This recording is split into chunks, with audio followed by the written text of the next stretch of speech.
The problem with saying, don't bring me problems, bring me solutions. And this is really important because we know, reference the article today that's, well, trending now. It's kind of gone viral, 20,000 views.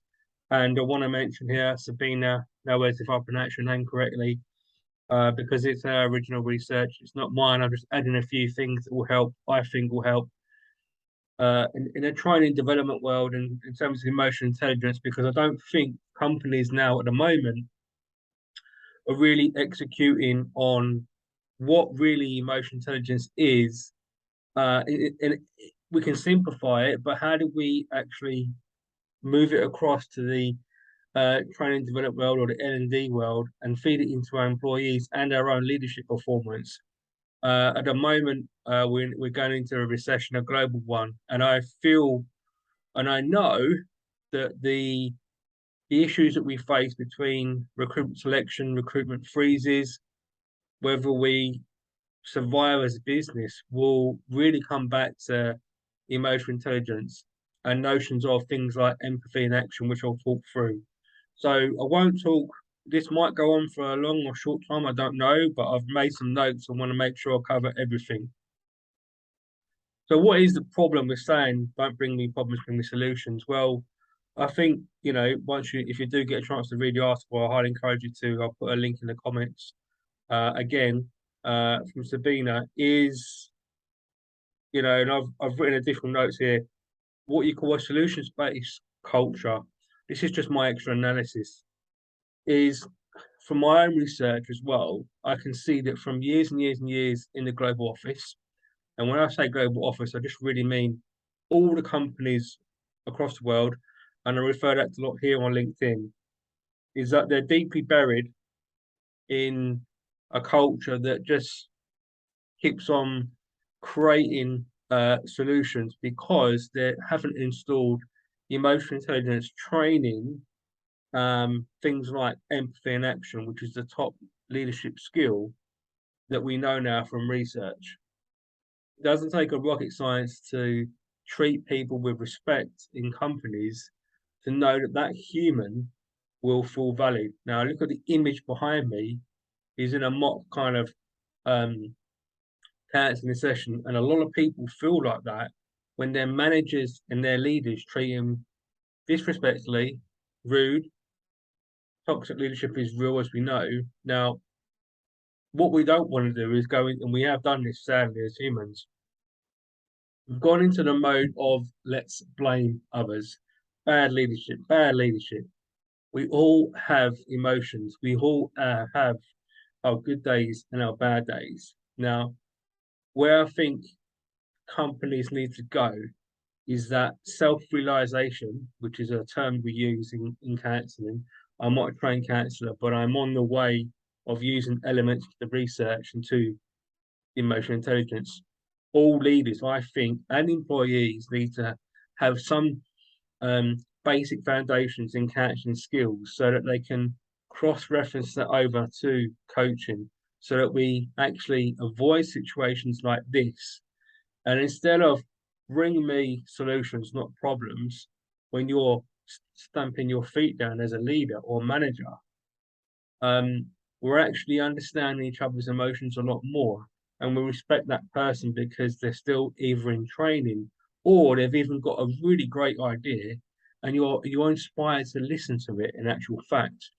And when we start to exercise those kind of behaviors, excitement to learn, or literally empathy in action, which we'll go through in brief, we call it empathy in action because just like the movie Missing in Action starring Chuck Norris, when you're serving as a soldier and you're missing in action, you was doing something immediately, excuse me, but now you're missing but you was doing an action. So empathy has to be in action when you're doing it and you're practicing it. So we can only get better at it as we reflect on how we perform in that area, which is a lifetime skill. Goes like this. It's not a narrow box. Yeah. Let's not excuse squash it down too much. That's why we call it empathy in action, all us researchers. I think as well, another part where we're kind of going wrong is saying that once we read one article and we change something over here in the company from C-suite, everything's going to be all right. Life is a learning box. We know that. So the only way we can push forward counseling skills and, you know, coaching practice is a lifetime journey where if we're more empathetic to each other through a study system or one-to-one system, which is what we call in the British Army our buddy-to-buddy system, we've got more chances of increasing organisational performance because if you've got 10,000 employees, for example, and you want to increase the creativity and innovation, and especially now during this recession, you're going to need a lot of practice of that to survive. The best way, and sometimes the only way, rather than put investment in technology, which you may not have the funds, is say to your employees, you can start off with short bursts of workshops, text messaging, small e-learn courses, that's fine. But the idea is the behaviors that you install within each other is that we look out for each other more on a one-to-one basis. So I've written here 3 things I think will help companies improve their emotional intelligence training, as in more empathy and action, which does lead to more innovation and creativity. We all need to hone our teaching skills or coaching skills, more importantly. So that's why I really trying to support this buddy-to-buddy system. So I don't think I'll be breaking, the secrets out there by sharing some of the, stuff that we use in the military, British Army. When we're on operations and we're in training, it's more so in training we do it more because it's embedded in our brains. Is that when we go out and we do field exercises, training, first time out, night exercises, first night exercise on basic training, I think it's still called. We cook our meal. One person will cook, one person clean their weapon. But we look out for each other on a buddy system because we need to watch out for things. We're operating in the cold weather, for example. We'll look out for symptoms of hypothermia and stuff like that. Now, these are soldiering skills in that context, but we can take them out and put them into the business scenario of coaching one another, added with coaching skills and counseling skills that can make an individual an exceptionally strong person in emotional intelligence leadership practice. So now that we've got this new kind of super soldier, as it were, that's really immersed in EQ, understands their emotions, understands that they go through life problems, and can recognize and turn to their study buddy system or their study buddy. I'll call it study buddy, but I mean their buddy system. And they can share that practice and they look out for each other. And if you install that, it will spread. Okay, the culture will spread. I know a lot of articles here on LinkedIn say about a learning organization. You don't really get to high levels of organizational performance, as in, there's so many different ways to classify organizational performance, and I'll give you a simple one. It's really the ability to understand what training initiatives within our own selves, so that's EQ really, we need to engage in order for the overall company to improve in things like their business strategy. And then that transponds obviously to your key performance indicators, whatever sales targets you've got. You need to practice the one-to-one support because the more we do that and understand that, okay, how are you feeling today? You're all right. When we go in operations, and I haven't been in operations, but I can tell you from training that we know straight away when something's not working because we've spent time in training and we've actually gone through difficult times, and that's called team building exercises. That's why you're seeing a past many years ago, not so much now. It's not really well documented, I don't think. Corporate training days that are based upon military exercises. because we're very good. We're the best, armed forces in the world, and we're very good at embedding EQ skills within a short period of time, taking a civilian from civilian street and making him a soldier ready to go on the battlefield, and it's got a high level of EQ. Now, it goes down a different road in terms of PTSD, which is a different domain. I don't really want to go into that today, but you you have to, as a company, as a CEO, as a leader, manager, founder, instructional designer, whatever role you've got, you need to be able to build emotional intelligence skills for now and in the future as you go and walk through life.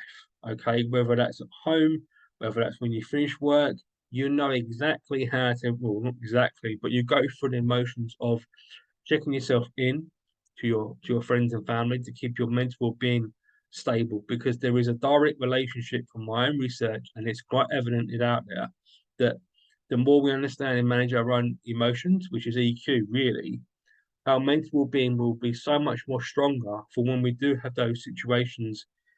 Maybe at work, you may have a problem. Now, I'm not saying we need to address it as a solutions-based culture, but because our EQ is so good and our self-awareness is so good now that we've worked in those, you know, two people buddy to buddy system, we're in a better place now to deal and come up with innovation, creativity, and not just a solution-based culture. Because a lot of times in business that I've seen in my research in the last 3 years, analyzing some of the world's biggest companies, I would say most organizations are very reactive to problems after they have arisen. And it's purely because their training and development, culture, as in learning, as in how we perform, get better at understanding our emotions at work and at home, is so imbalanced because the demand is so high for what we want from employees.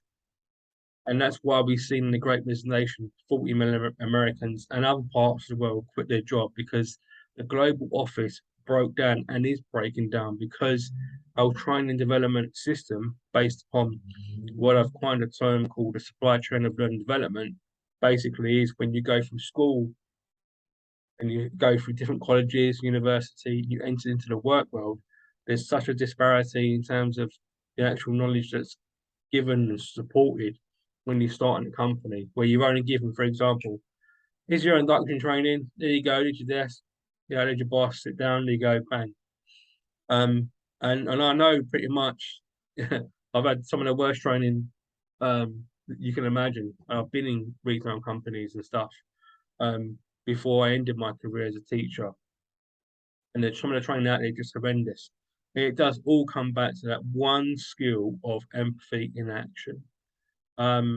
We've got different levels of empathy in action in terms of how we exercise it, but it's based upon reviews of each other, of looking at someone, because the image you got back there with the counsellor and the chap there that's got his head like that is a state where we don't want to be that in that situation, especially if it's work related, and it can be home related. And there's nothing wrong with going to a counsellor. I've been counselled. I'm on my way to doing, quite, not complete level counsellor, but I've done one course, and I'm merging my research in that.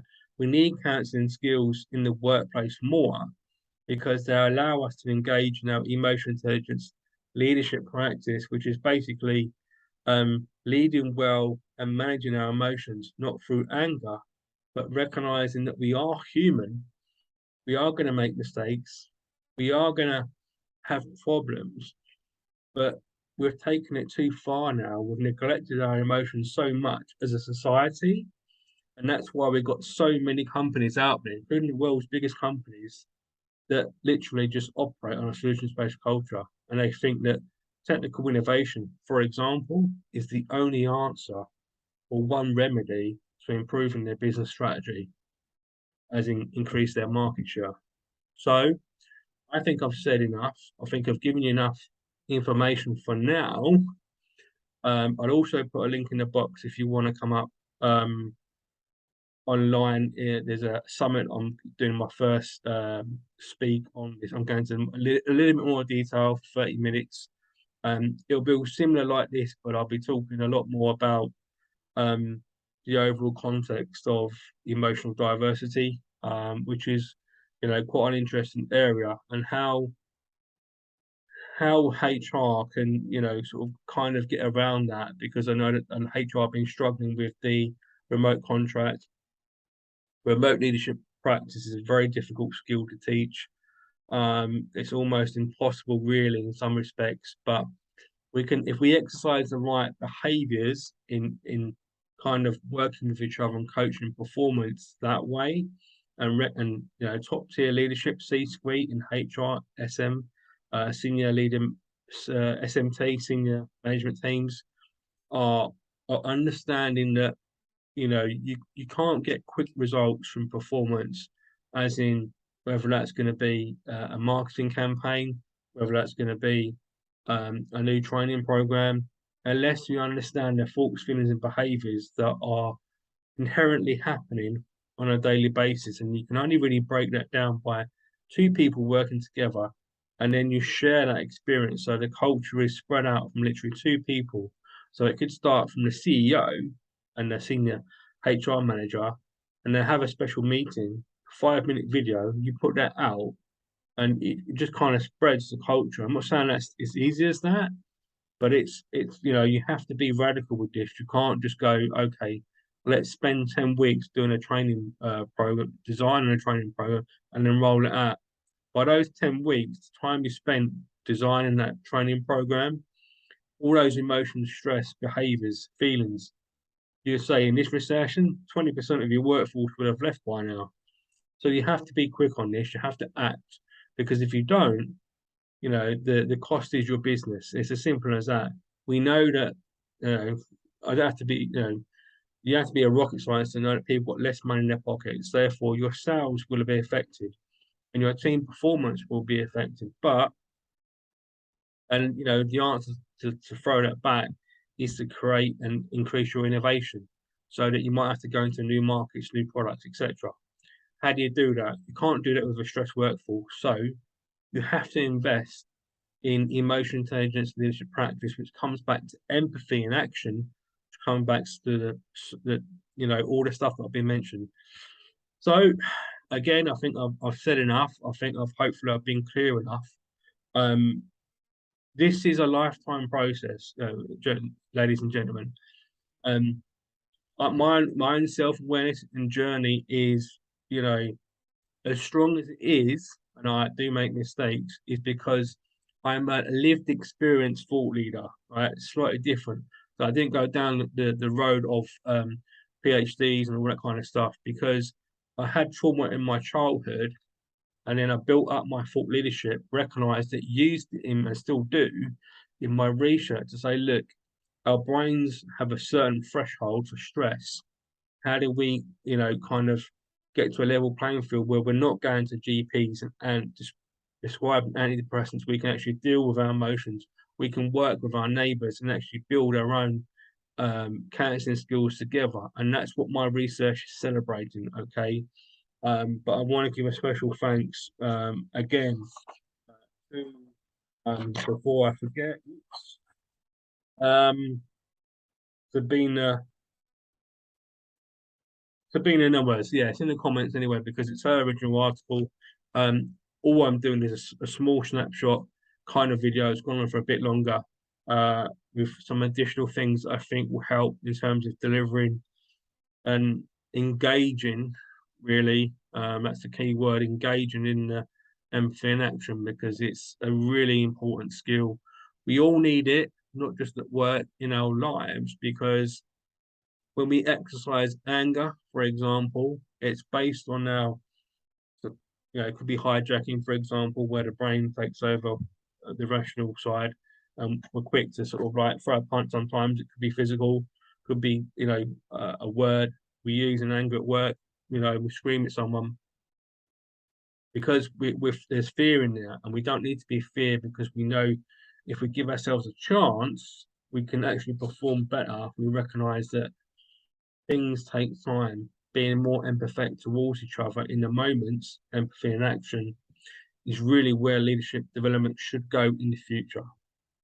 Right, guys, I hope you've enjoyed that, and ladies. Um, Thank you for watching. This is on YouTube, my very humble EQ channel. If you enjoyed this video, please subscribe. I tend to do a lot more videos in the future. I'm trying to get out my research as fast as I can because I feel that there's a lot of companies out there that are going to go under because they're not exercising these behaviors. If this is on LinkedIn, fantastic, and you haven't seen my work before, please follow me. There's a couple of links in the box so you can access the uh, VI summit I'm doing, EQ summit, sorry, and also to the great Sabina Knowles. You can look at her work. Thank you again. Wherever you are in the world, take care. Most importantly, look after this and stay well. Thank you.